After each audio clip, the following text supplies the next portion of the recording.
हाय, आप सबका वेलकम है मेरे चैनल पे। और आज हम पढ़ेंगे मार्क्स की अप्रोच। ठीक है, हम पढ़ रहे थे इंडस्ट्रियल रिलेशन की अप्रोच, जिसमें मैं आपको दो अप्रोचेस करा चुकी हूँ, यूनिटरी अप्रोच और प्लूरिस्टिक अप्रोच। अगर आपने वो वीडियो नहीं देखी है तो आप वो वीडियो जाके देख सकते हैं।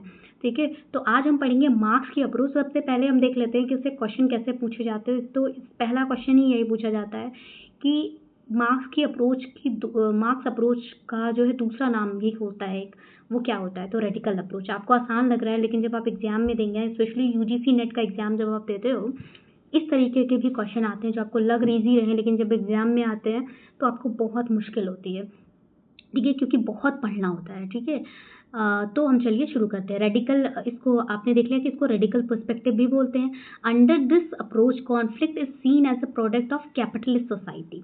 ठीक है, and industrial relation is seen as a part of class struggle and power struggle. तो जो मार्क्स है ना, मार्क्स किस पे बिलीव करते थे? क्लास कॉन्फ्लिक्ट पे, कि दो तरीके की क्लासेस हैं, दो तरीके की क्लास होती है। एक होती है बुर्जुआ और एक प्रोलेटरिएट। ठीक है, बुर्जुआ और प्रोलेटरिएट, ये दो क्लासेस होती हैं। ठीक है, अलग पेज पे बताती हूँ आपको।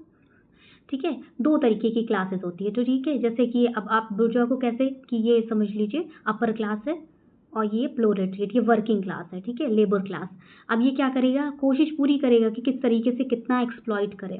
ठीक है, मिनिमम टू मिनिमम जो है पैसा देना पड़े और हमें मैक्सिमम प्रॉफिट हो। ठीक है, तो कोई भी कसर नहीं छोड़ते हैं, तो कॉन्फ्लिक्ट तो अराइज होगा ही होगा। ठीक है, conflict occur not just to the competing interest of employers and employees, but because of the division between the capitalist owner of the production and labor।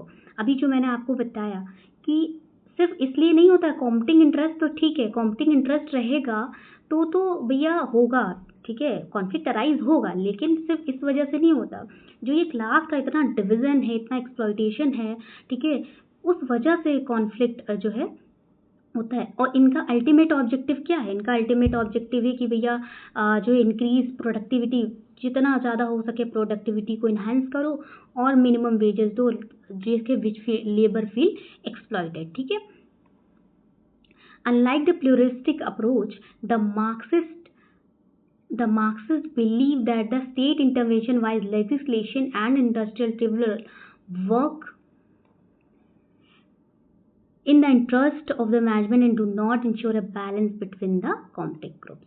तो वो भी यही मानती है कि ये भी जो लेजिस्लेशन है वो मैनेजमेंट के ही इंटरेस्ट में आती है।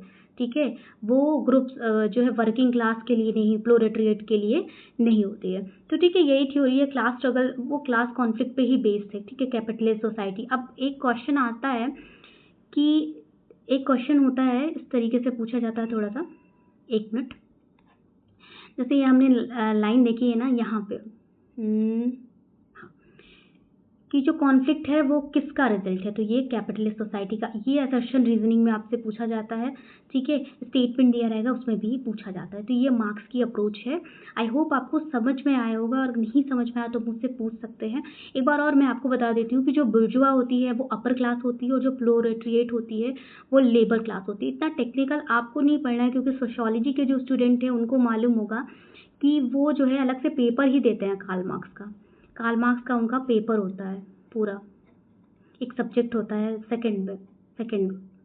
ठीक है, तो वो ज़्यादा ये सब पढ़ते हैं। आपको बस आइडेंटिफाई करने के लिए पढ़ना। अगर आप यूजीसी नेट के स्टूडेंट हैं या मैनेजमेंट के स्टूडेंट हैं, ठीक है, तो इतना आपको टेंशन लेने की ज़रूरत नहीं है। और बाकी अभी दो अप्रोचेस की जो है मैं और वीडियो अभी अपलोड करूँगी। अभी के लिए ये मार्क्सिस्ट अप्रोच की वीडियो अपलोड कर रही हूँ। ठीक है, तो आप इसे पढ़ लेना, और कुछ ना समझ में आया तो आप मुझसे ज़रूर पूछ लेना।